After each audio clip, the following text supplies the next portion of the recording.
अब यह राज्य रूपी दूध किसी बर्तन में रखा था। श्री दशरथ रूपी बर्तन में अयोध्या का राज्य रूपी दूध रखा था, दूध भरा था। और इस दूध में एक फेन उठा, बुलबुला उठा। क्या? राम ही देव काल युवराज, कल राम जी को युवराज पद पर बिठाऊंगा। माता कैकेयी चाहती तो फूंक मारकर इस बुलबुले को शांत कर सकती थी, पर उन्होंने फूंक ही नहीं मारी। समझाने वाली देवियों ने कहा, कौशल्या अब काह बिगारा, तुम जही लागी वज्रपुर पारा। जिनके लिए तुमने वज्रापात कर दिया, ये वज्र की टांकी, जो पै फेन फोर पवि टांकी। अच्छा, दूध का फेन तोड़ने के लिए कोई वज्र की टांकी का प्रयोग करे तो स्पष्ट है वह फेन तो टूटता ही है, पर दूध जिस बर्तन में रखा होता है वह बर्तन भी टूट जाता है। महाराज दशरथ का देहावसान होना। अच्छा, बर्तन से बाहर निकलकर दूध फैल जाए तो उस फैले हुए दूध को कोई स्वीकार नहीं करता। श्री राम भी कहते हैं, भरत प्राण प्रिय पावही राजू, और भरत जी भी कहते हैं, संपत्ति सब रघुपति के आही। न राम जी स्वीकार करते हैं, न भरत जी स्वीकार करते हैं। तो यह विवेक निधि वल्लभा सुनैना जी ने कितनी सुंदर बात एक वाक्य में कह दी। सीय मातु कहे विधि बुद्धि बाकी, जो पय फेन फोर पवि टांकी। अब माता सुनैना तो विधाता की बुद्धि टेढ़ी बता रही है, पर देवी सुमित्रा जी ने कहा, सुनि ससोच कह देवी सुमित्रा, सुनि ससोच कह देवी सुमित्रा, सुनि ससोच कह देवी सुमित्रा, सुनि ससोच कह देवी सुमित्रा। विधि गति बड़ विपरीत विचेता कहती, सुनि ससोच कह देवी सुमित्रा, सुनि ससोच कह देवी ससोच कह दे, ससोच कह दे।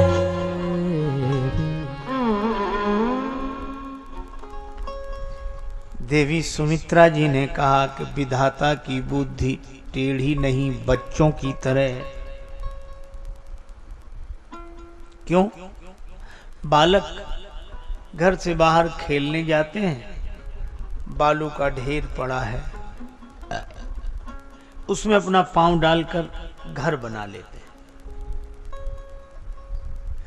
दूसरा बालक अपना घर बना लेता है, ईंट को आधी तोड़कर कार बना लेते हैं। हमारे घर में मत आना, ये रास्ता तुम्हारा उधर से, हमारा इधर से। लड़ते हैं, झगड़ते हैं, दोपहर को भूख लगती, एक लात मारते हैं, सब मिट जाता, अपने घर चले जाते हैं। इसी तरह ब्रह्मा जी ने भी यही किया, जो सृजी पालई हरई बहोरी। दुनिया का सृजन करना, पालन करना और फिर नष्ट कर देना, ये बच्चों की तरह खेल नहीं है क्या?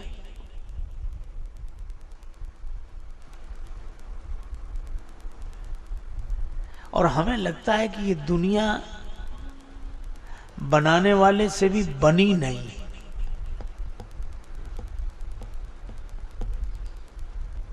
अच्छा, आप कुर्ता सिलवाएं और सही सिल जाए तो उधेड़ना नहीं पड़ता, और गलत सिलाओ तो कहती इसको उधेड़ कर दोबारा सियन लगाओ।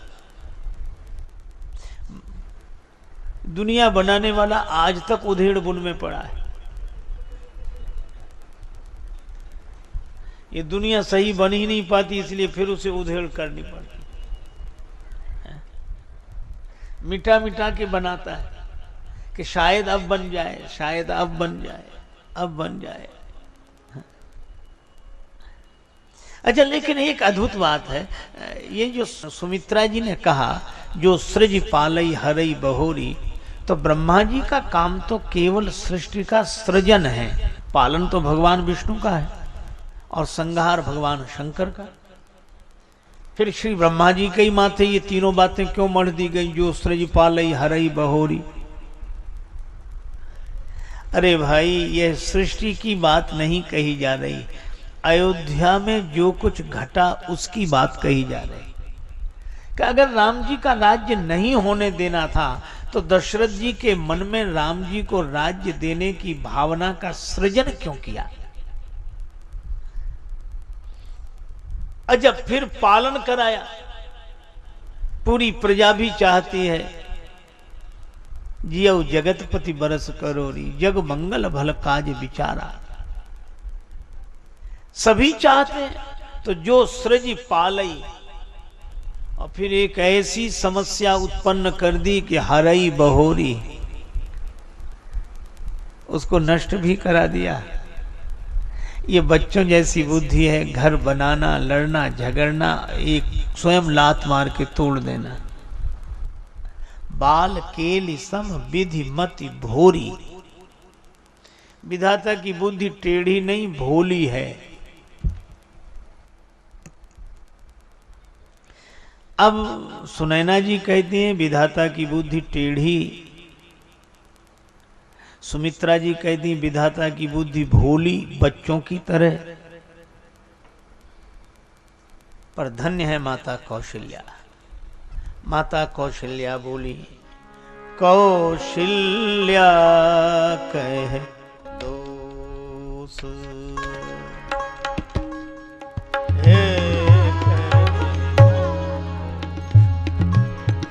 न काहू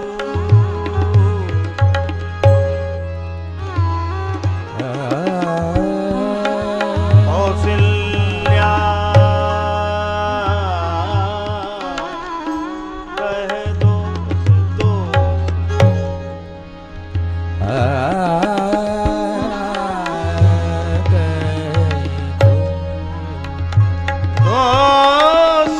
न काहू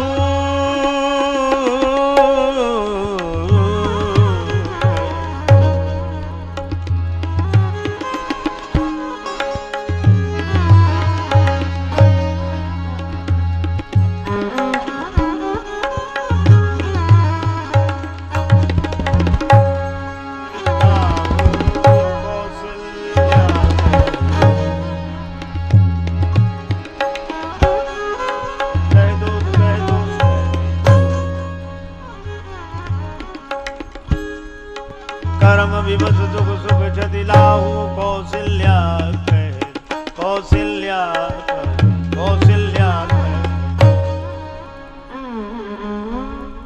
कौशल्या जी कहती किसी का दोष नहीं, कर्म विवश दुख सुख क्षति लाहू।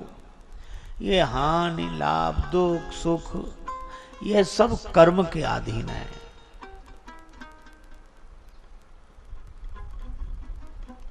एक राहगीर अपने रास्ते से जा रहा था,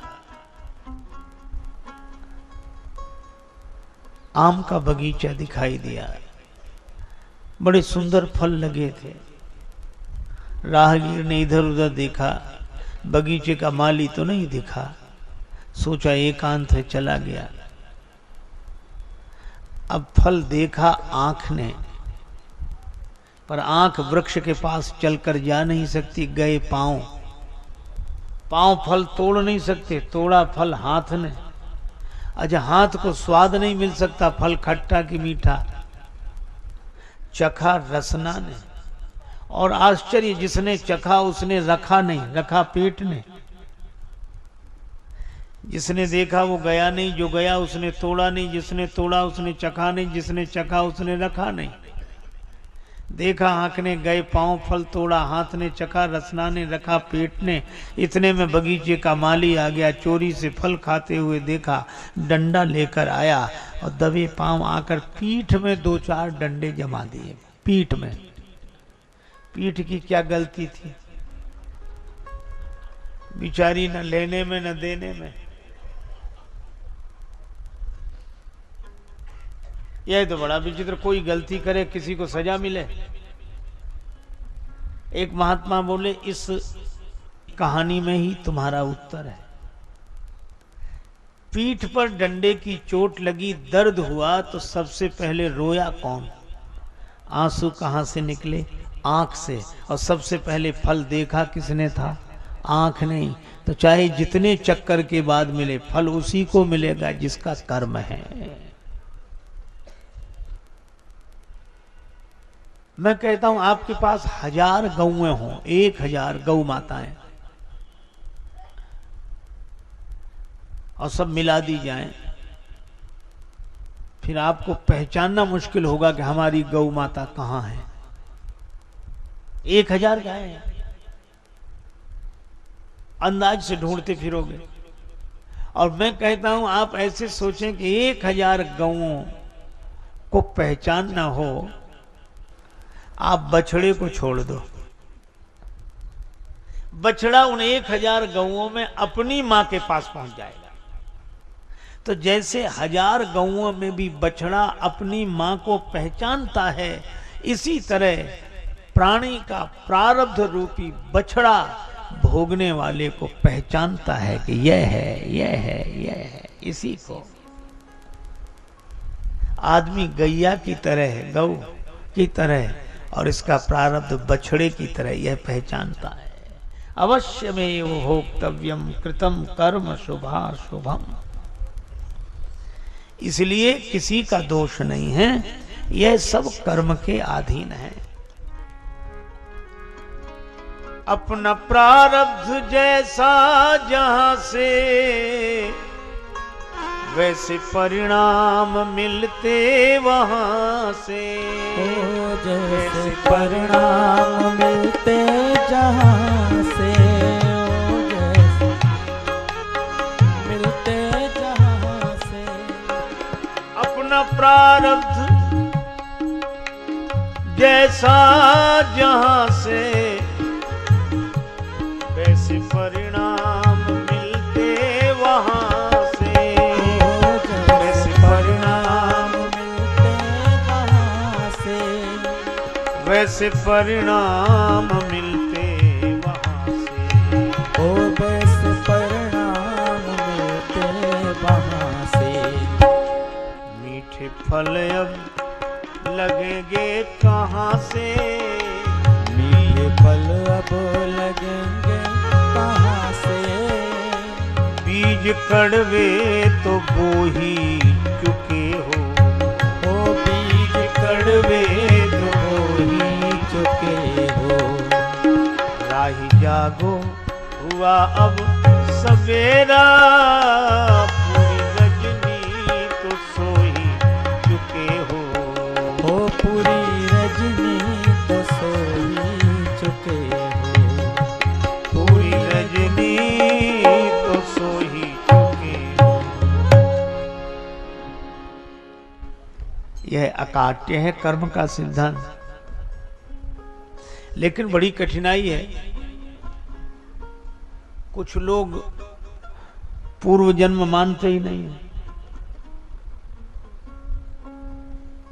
अच्छा, उनसे कहो कि नहीं भाई हम तो मानते हैं पूर्व जन्म, तो तुरंत पूछते हैं कि बताओ तुम पिछले जन्म में कौन थे? अब यह किसे याद है? और जिस किसी को याद भी कभी कभी रहता है तो कुछ वर्ष तक, और हमें तो लगता है कि भगवान की बड़ी कृपा है, अच्छा है कि याद नहीं है। नहीं तो इस जन्म की याद ही इतना परेशान किए है, और पिछले जन्म की और याद होती। तो लोग पूछते हैं कि बताओ पिछले जन्म में तुम कौन थे? भैया हमें याद नहीं। याद नहीं तो तुम थे ही नहीं। बड़ी समस्या। एक गुरुजी का शिष्य बड़ा चतुर, उसने कहा गुरुजी इनसे हमसे बात कराओ। वह गया, क्या पूछ रहे थे गुरुजी से? ये पूछ रहे थे कि पूर्व जन्म मानते हो? उन्होंने कहा हाँ। तो हमने कहा बताओ तुम पूर्व जन्म में कौन थे? तो ये बता नहीं पाए। वो बोला कि हम बताते हैं। तो कहा तुम बताओ तुम पिछले जन्म में कौन थे? तो सीधे ही बोला कि हम तुम्हारे बाप थे। और जो उसने कहा कि हम तुम्हारे बाप थे तो बड़ा क्रोध आया उसे, बहुत जोर से, और कहने लगा कि नहीं नहीं तुम हमारे बाप नहीं थे। तो बोले फिर? तो क्रोध में तो था ही, तो बोला कि हम तुम्हारे बाप थे। वो आदमी बोला कोई बात नहीं तुम ही बने रहो, थे यही तो सिद्ध करना था, उसमें क्या हार जाए। तो भाई यह जन्म में किए हुए कर्म का फल ही प्रारब्ध बनता है। हमारे गुरुदेव कहा करते थे, क्रियमाण मिट जब अहम मिट, संचित मिट जब ज्ञान, भोगे से प्रारब्ध मिट, वेद भेद यह जान। अहंकार मिटने पर जो क्रियमाण कर्म जो हम कर रहे हैं वह मिट जाते हैं, उनका फल नहीं होता। भुंजे हुए बीज की तरह उगते नहीं हैं, बोने पर भी नहीं उगते, करने पर भी फल नहीं मिलता। और संचित कर्म ज्ञान हो गया, ना हम करता, तो कर्म किसके? मेरे नहीं। संचित मिट जब ज्ञान, पर प्रारब्ध तो निर्मित हो गया, यह भोगने से ही मिटता है। एक बाण चल चुका है, एक बाण धनुष पर चढ़ा है, एक बाण तूणीर में है, तो तूणीर के बाण से बचा जा सकता है। धनुष पर चढ़े हुए बाण को उतार सकते हैं, लेकिन जो चल चुका है उससे नहीं बचा जा सकता है, वही प्रारब्ध है।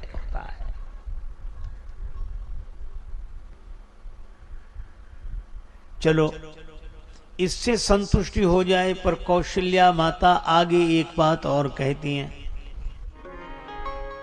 देवी मोह बस सोची,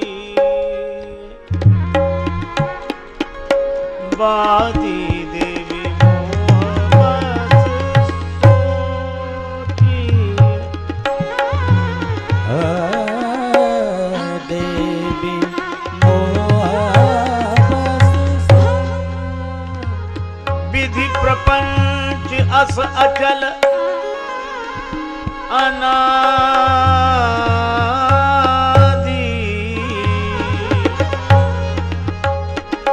अचल अनादि, अनादि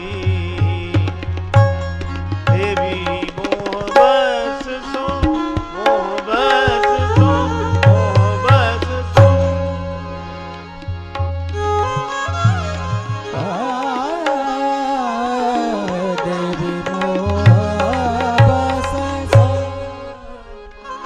वे कहती हैं, हे देवी, मोह बस होकर, मोह बस माने अज्ञान, मोह माने अज्ञान, यद्यपि मोह लगाव के अर्थ में भी, पर अज्ञान के अर्थ में यहां। विधि प्रपंच अस अचल अनादि, यह प्रपंच है, और प्रपंच उसी को कहते हैं जो समझ में ना आवे।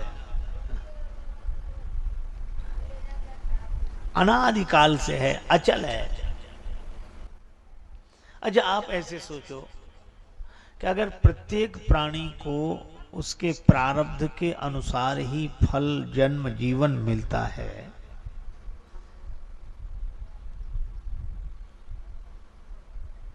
भगवान श्री कृष्ण गौचारण करते हैं, श्री ब्रह्मा जी को मोह होता है, वे उनके गौएं बछड़े अपहृत कर लेते हैं, और भगवान ने उतनी ही गौएं, उतने ही बछड़े, उतने ही ग्वाल प्रकट कर दिए। अच्छा अब ये सोचो, इनका कौन सा प्रारब्ध रहा? जन्म भी नहीं, सीधे ग्वाल ऐसे प्रकट हुए कि गौएं चराते हुए, गौएं चरती हुई, बछड़े चरते हुए,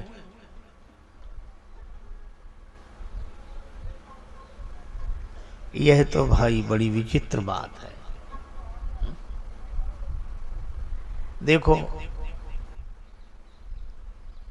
एक बात और आपसे कहूं, हिसाब लगाना।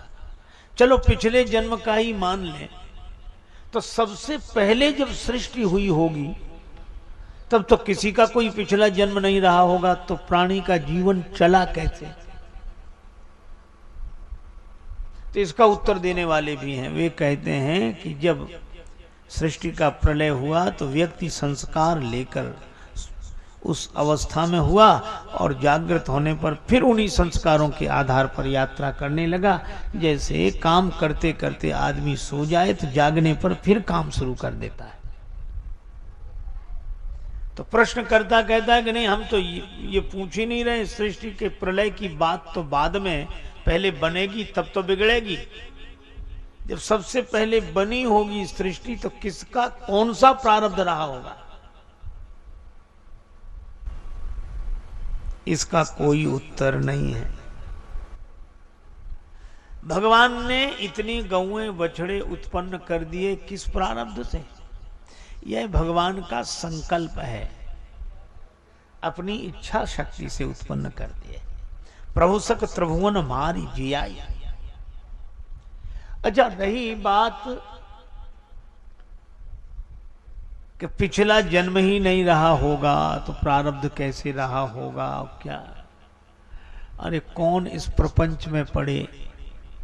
ज्ञानियों ने बड़ा सुंदर समाधान दिया। उमा कहूं मैं अनुभव अपना, सत हरि भजन जगत सब सपना।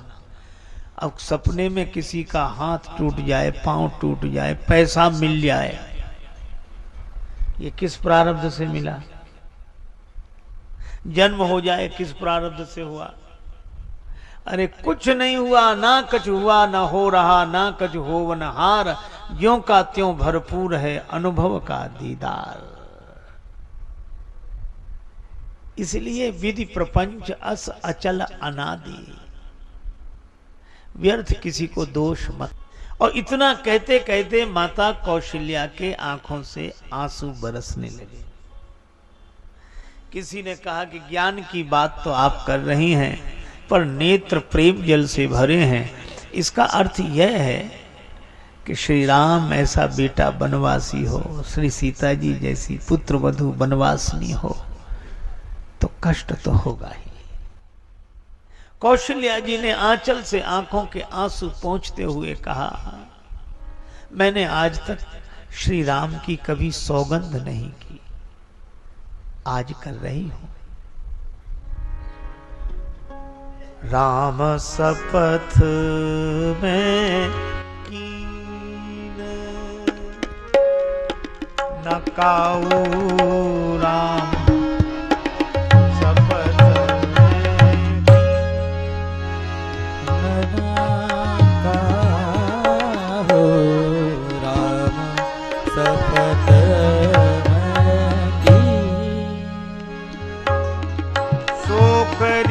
कहूं सखी सतभाव,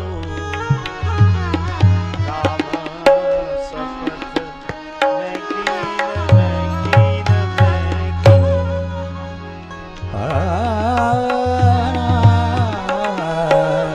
राम शपथ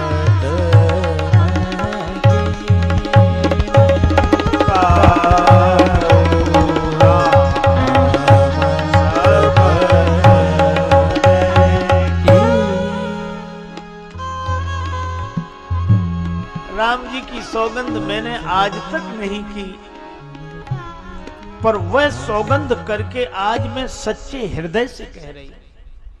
सो करी कहूं सखी सतभाव, सच्चे मन से। श्री राम के वन गमन का मुझे दुख नहीं है, परिणाम अच्छा है। राम जाई बन राज तज भल परिणाम न पोच। राम जी लौटकर आ जाएंगे, सब कुछ ठीक हो जाएगा, किंतु आपकी आंखों में आंसू क्यों? कौशल्या जी कहती हैं, गहवरी ही कहे कौशिला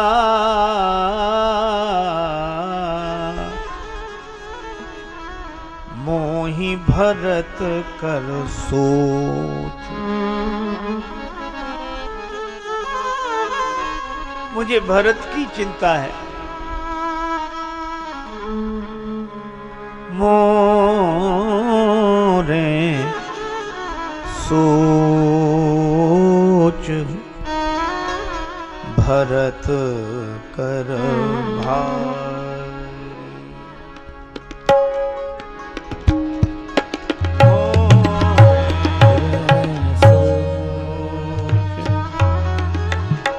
भरत भरत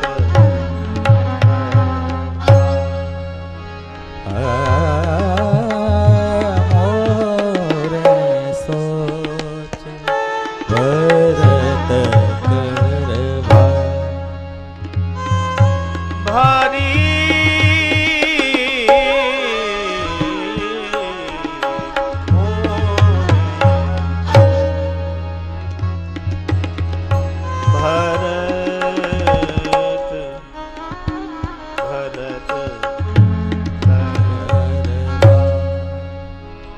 मुझे भरत की चिंता है।